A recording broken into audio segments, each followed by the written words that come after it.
Welcome back. Biotechnology हम लोग पढ़ रहे हैं।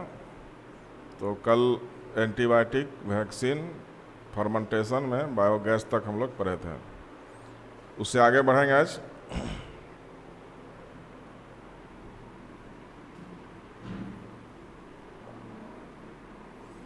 बायो फर्टिलाइजर,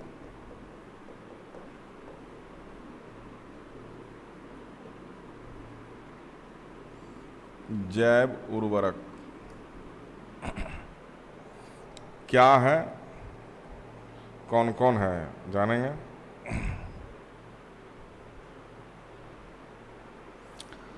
एक टर्म है फर्टिलाइजर। तो फर्टिलाइजर का मतलब क्या है? तो ये ऐसे पोषक तत्व हैं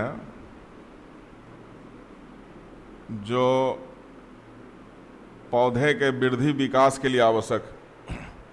तो पौधे के वृद्धि विकास के लिए 16 तत्व की आवश्यकता होती है। उस 16 तत्व में 3 तत्व काफ़ी इम्पोर्टेंट है, नाइट्रोजन, फास्फोरस और पोटास, शॉर्ट में NPK बोलते हैं। अब इसमें सबसे ज़्यादा इम्पोर्टेंट है नाइट्रोजन। नाइट्रोजन पौधा ग्रहण करके प्रोटीन का निर्माण करता है,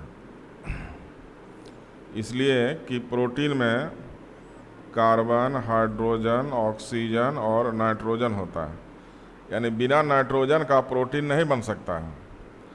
प्रोटीन के कारण पौधे में वृद्धि विकास ज़्यादा होता है। वृद्धि विकास ज़्यादा होने से उत्पादन ज़्यादा होता है। यानी नाइट्रोजन यदि हम प्रोवाइड करते हैं तो प्रोडक्शन बढ़ जाता है। चूँकि जीव जंतु का शरीर अधिकांशतः प्रोटीन का बना होता है, चाहे मनुष्य हो चाहे पेड़ पौधा हो, और इंफ्रास्ट्रक्चर के बनाने में प्रोटीन का ज़्यादा रोल है। तो नाइट्रोजन उर्वरक के रूप में यदि हम देते हैं तो प्रोडक्शन हमारा बढ़ता है। लेकिन एक केमिकल फर्टिलाइज़र है, तो केमिकल फर्टिलाइज़र जब यूज करते हैं हम लोग तो पॉल्यूशन होता है, प्रदूषण होता है, और ये महंगा भी होता है। तो उस केमिकल फर्टिलाइज़र के बदले हम लोग बायो फर्टिलाइज़र लाते हैं। अब केमिकल फर्टिलाइज़र में जैसे यूरिया है, बायो फर्टिलाइज़र में कुछ बैक्टीरिया है और शैवाल।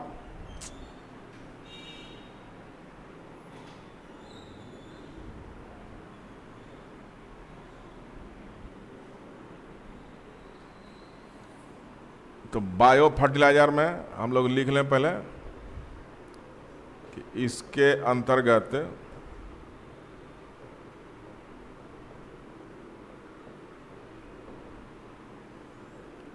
कुछ बैक्टीरिया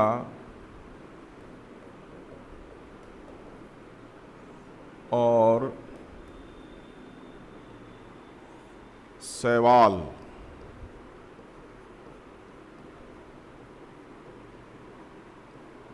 आते हैं जो वायुमंडलीय नाइट्रोजन को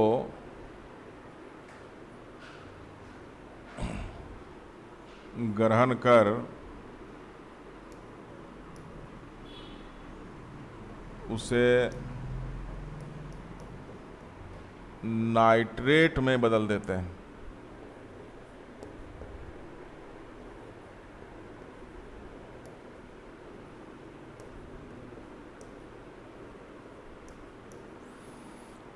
यानी मिट्टी में, पौधे में नाइट्रेट का मात्रा, नाइट्रोजन कंपाउंड है की मात्रा बढ़ा देता है। तो वायुमंडल से नाइट्रोजन लिया, उसको कन्वर्सन किया नाइट्रेट, और नाइट्रेट पौधा ग्रहण किया, प्रोटीन बना लिया, नाइट्रोजन निकाल के वृद्धि विकास हुआ, उत्पादन बढ़ गई।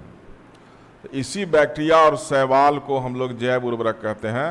अब इसमें कौन कौन सा है तो उसको हम लोग देखें कि जैसे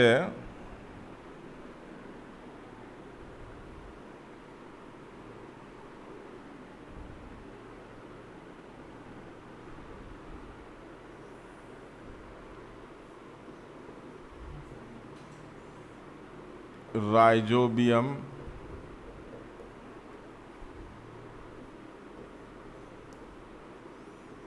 clostridium,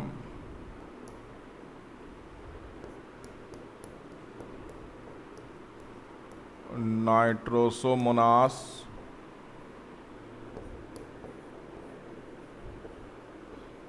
anabaena,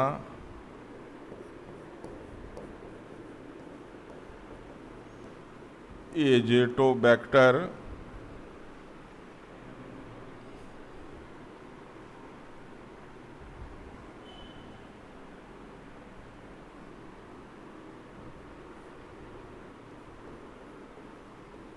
nostoc,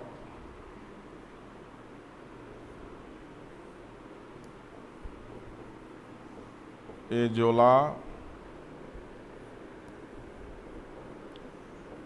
alpha alpha,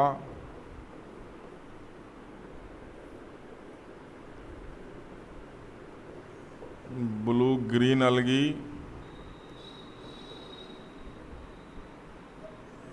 इत्यादि। प्रश्न होगा कि निम्न में कौन जैव उर्वरक है? तो rhizobium, clostridium, Nitrosomonas, Azotobacter, anabaena, nostoc, azolla, alpha alpha, blue green अलगी।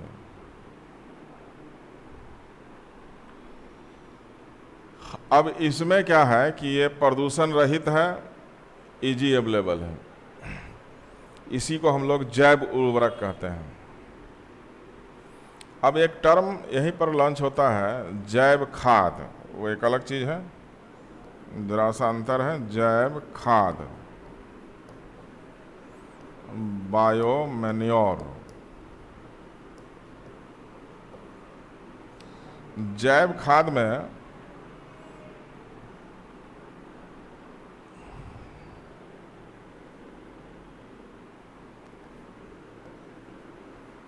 इसके अंतर्गत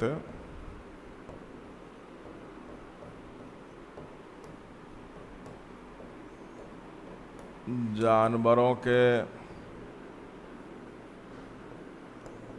मलमूत्र, पेड़ पौधे के सड़े गले भाग, जानवरों के हड्डी, सींग आदि आते हैं। यानी बायो मैन्योर का बात करें तो गोबर जो है बायो मैन्योर है। उसी प्रकार से हरी खाद आता है, जब पेड़ पौधे के पत्ती को हम डिकम्पोज कराकर खाद तैयार करें तो हरी खाद, ग्रीन मैन्योर एक अलग टर्म है। तो ये सब खाद के कैटेगरी में आ गया। उर्वरक जो है उसका डिफिनेशन हो गया कि उर्वरक जो है एक पोषक तत्व है, वैसा पोषक तत्व जो पौधे के वृद्धि और विकास के लिए आवश्यक है। जबकि खाद जो है कॉम्प्लेक्स है, उसमें कई चीज़ रह सकता है, तत्व भी रहेगा, यौगिक भी रहेगा। खाद जनरली जो सूखा जगह पर एग्रीकल्चर होता है वहाँ पर ये इस खाद में पानी का मात्रा ज़्यादा होता है, इसलिए ड्राई लैंड एग्रीकल्चर में हम बायो मैन्योर का यूज करते हैं।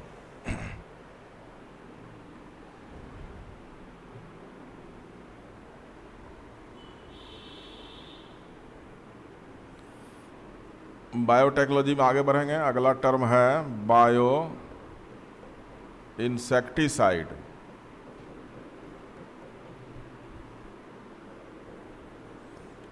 जैव कीटनाशी।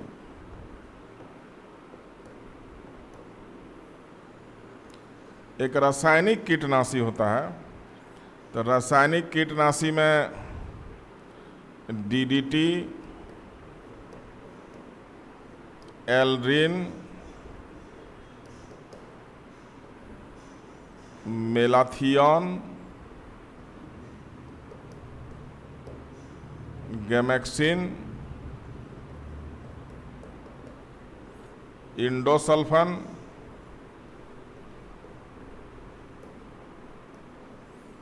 आदि आते हैं। ये हानिकारक है, बायोमैग्निफिकेशन की घटना को प्रेरित करता है, कैंसर उत्पन्न करता है, पर्यावरण के लिए नुकसानदायक है। इसलिए अब उसके बदले हम लोग जैव यूज करते हैं। वो रासायनिक था, ये सब रासायनिक है, केमिकल है, लेकिन हमको अब जैविक चाहिए।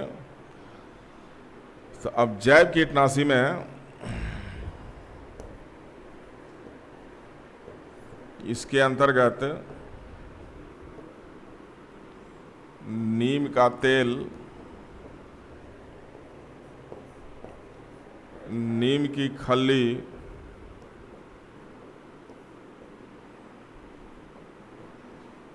ट्राइकोडर्मा, कवक,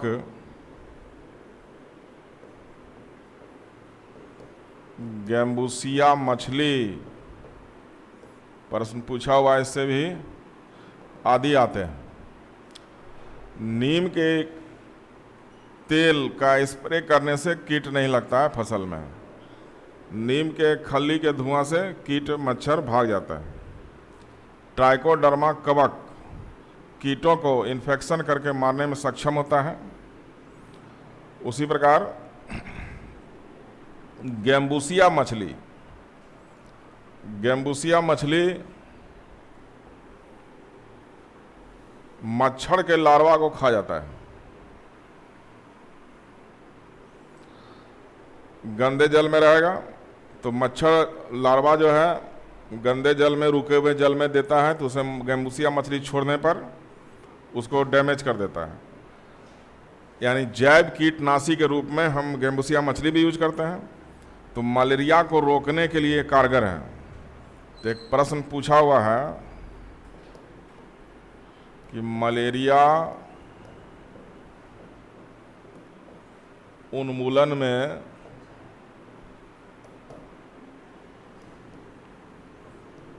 किस जैव कीटनाशी का प्रयोग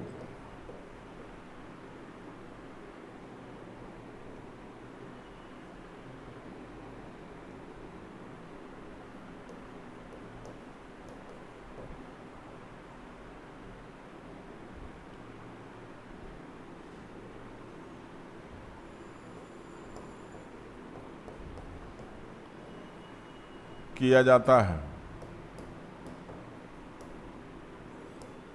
आंसर हो जाएगा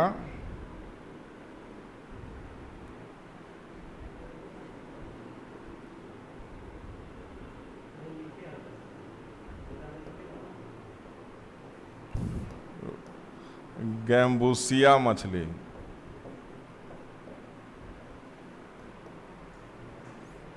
ठीक है ना कलर? हाँ, चेंज कर देंगे उसका। गैम्बूसिया मछली मलेरिया उन्मूलन में WHO द्वारा अडॉप्ट किया गया।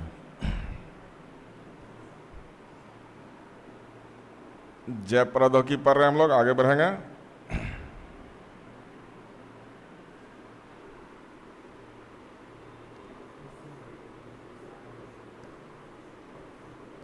ये लो, ठीक आ रहा है ना?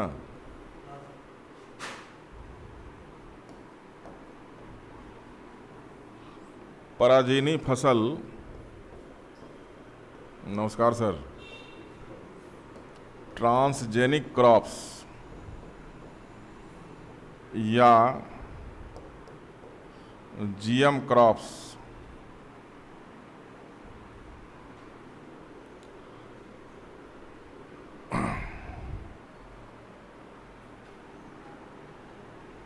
इसमें हम लोग क्या करते हैं, तो पहले इसका डिफिनेशन ले लें।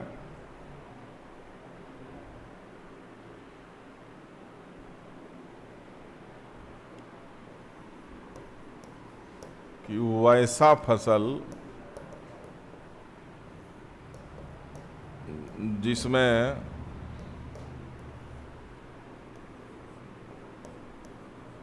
बाहरी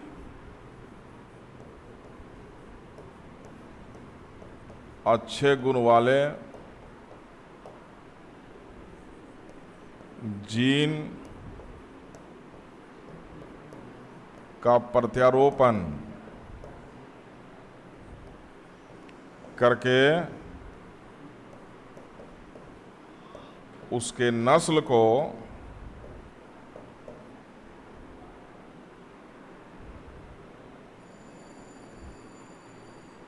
उन्नत बनाया जाए,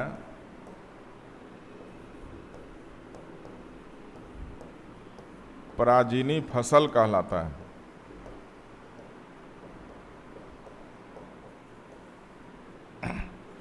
जैसे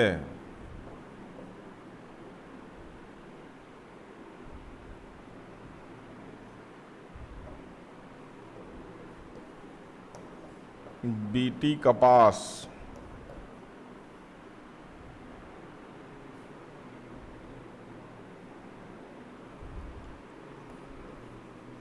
बीटी बैगन, बीटी मक्का,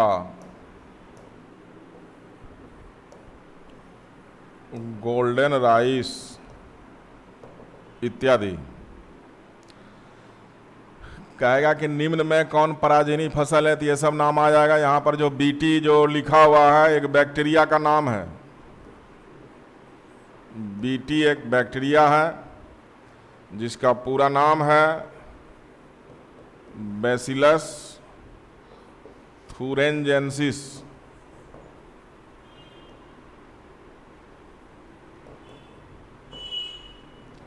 यह बैक्टीरिया मिट्टी में पाया जाता है, अपने शरीर से पॉइजन यानी जहर निकालता है। अब वैज्ञानिक क्या किया कि इस बैक्टीरिया का जहर बनाने वाले जीन का यूज किया कि मान लिया जाए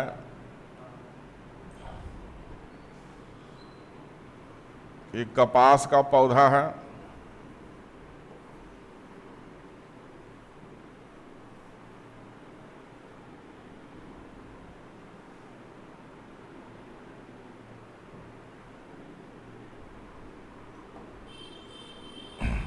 इसके डंठल को कीट जो है काट देता है।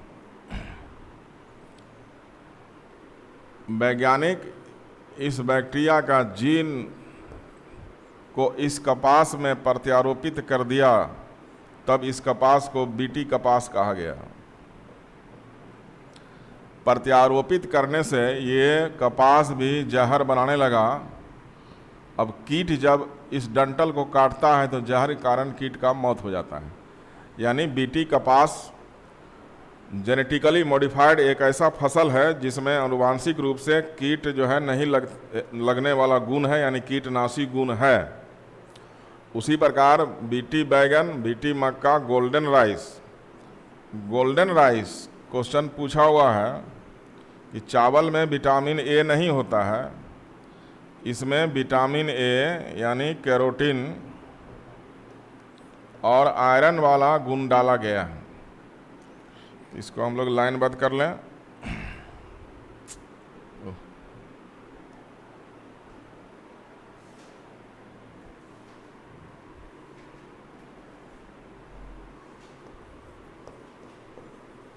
बीटी बैगन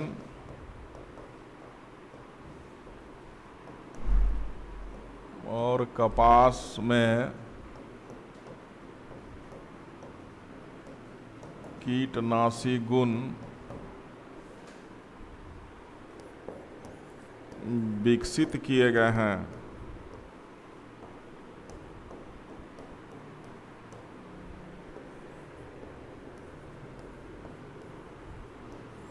गोल्डन राइस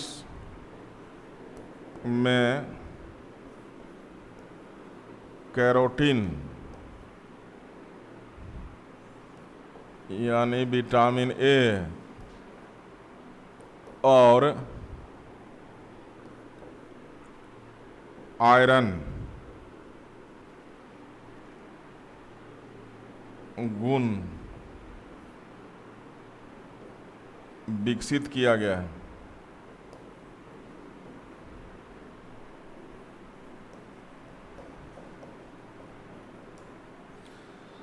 मतलब कैरोटीन, विटामिन ए और आयरन इसमें पाया जाएगा। ये जो बीटी कपास गोल्डन राइस है। तो इस तरह से वैज्ञानिक के द्वारा, जीन टेक्नोलॉजी के द्वारा कई तरह के फसल बनाए जा रहे हैं। वैज्ञानिक के द्वारा सोयाबीन, मक्का, गेहूं, चावल, आलू वगैरह सब बनाया गया है। उसी प्रकार से कुछ प्रयोग जानवर में भी हुआ है। कई पराजीनी जानवर भी तैयार हुए हैं, जैसे भेड़, सुअर, गाय। पराजीनी गाय बनाया गया है ब्रिटेन में, जिसके दूध में प्रोटीन का मात्रा ज़्यादा है। तो इस तरह से आने वाले समय में नए नए किस्म का जीन टेक्नोलॉजी के द्वारा फसल, जानवर तैयार होगा और उत्पादन बढ़ेगा। तो ये भी एक एप्लीकेशन है इसका।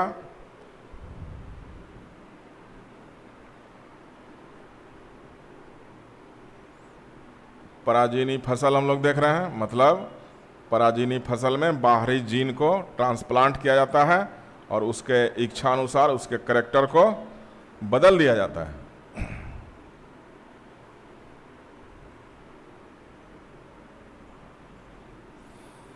हम लोग बायोटेक्नोलॉजी पढ़ रहे हैं। अब इसमें एक चीज़ ले लें,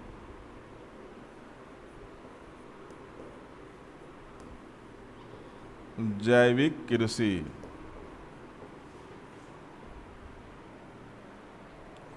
क्या है?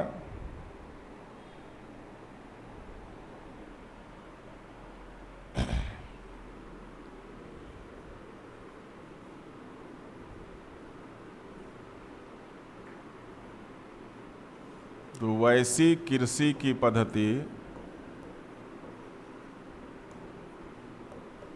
जिसमें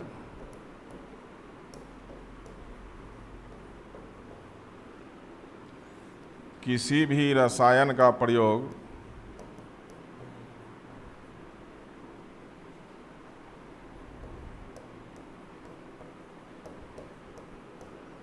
न किया जाए, बल्कि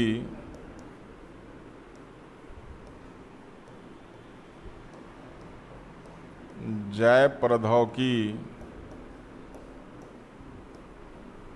के साधनों का ही प्रयोग हो,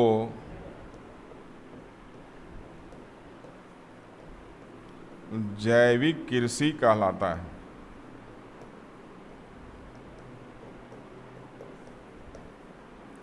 कहने का मतलब, जो वर्तमान कृषि का ट्रेंड था उसमें हम लोग काफ़ी केमिकल यूज करते हैं, लेकिन अब ट्रेंड जो पहले चलता था कि विदाउट केमिकल, तो कोई भी केमिकल हम यूज ना करें, बीज बोने से लेके घर पहुंचने तक, यहाँ तक कि फल सब्जी को हम लोग प्रिजर्वेटिव में डालते हैं, तरह तरह का केमिकल रंग यूज करते हैं।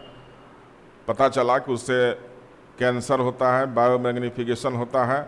तो अब हम लोग फिर प्राचीन पद्धति में जा रहे हैं, उसी को जैविक कृषि कहेंगे, जिसमें कोई भी केमिकल यूज नहीं करेंगे।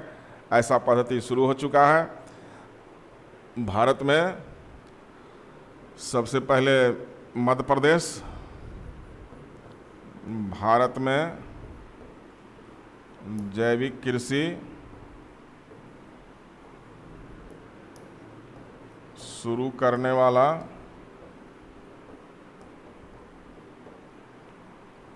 पहला राज्य मध्य प्रदेश। भारत में 100% जैविक कृषि लागू करने वाला पहला राज्य, तब आंसर हो जाएगा सिक्किम। बिहार में भी जैविक कृषि शुरू हुआ है। इस तरह से कई राज्य, पूर्वोत्तर राज्य में सभी चले गए, इधर हरियाणा वगैरह आ गया। तो अब आगे का जो ट्रेंड आएगा एग्रीकल्चर का, वो जैविक का ही ट्रेंड आएगा। हम लोग केमिकल कम से कम यूज करेंगे, चूँकि बायोमैग्नीफिकेशन की घटना होती है। बायोमैग्नीफिकेशन, जैव आवर्धन क्या है, पर्यावरण प्रदूषण जब पढ़ेंगे तो उस समय हम बतावेंगे, वो भी काफ़ी इम्पोर्टेंट है पढ़ाई लिखाई के लिए। हम लोग जैव प्रौद्योगिकी पढ़ रहे हैं, जिसमें विभिन्न प्रकार के प्रोडक्ट को देखें। ये आपके लिए काफ़ी उपयोगी होगा और इससे संबंधित जो भी प्रश्न होंगे उसको आप प्रैक्टिस कीजिएगा। कुछ क्वेश्चन हम भी देंगे। अगले चैप्टर के लिए तैयार रहिए। जय हिंद।